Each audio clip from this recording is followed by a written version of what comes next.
మరి కొద్దిసేపట్లో 2026వ సంవత్సరం వస్తుంది.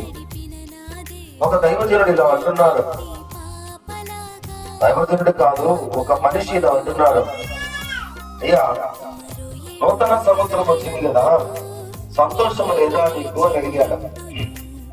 న్యూ ఇయర్ రోజున కూడా ఎందుకు అలా ఉన్నావు? నూతన సంవత్సరం రోజు కూడా నీ ముఖం ఎందుకు అలా ఉన్నది?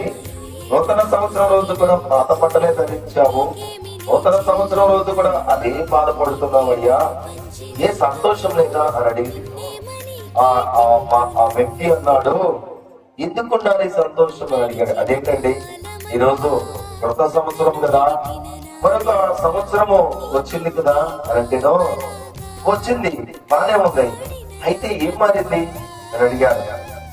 కొత్త సంవత్సరం అయితే వచ్చింది కానీ ఏం మారింది?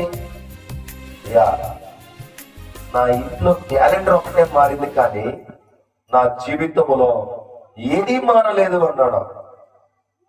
మా ఇంటిలో క్యాలెండర్ తప్ప నా బ్రతుకులో, నా జీవితంలో, నా కుటుంబంలో ఏ పరిస్థితి మారలేదు.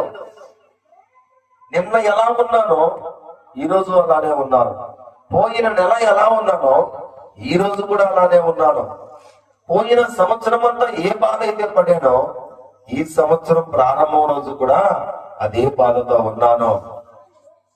సంతోషం లేదా అంటే లేదు.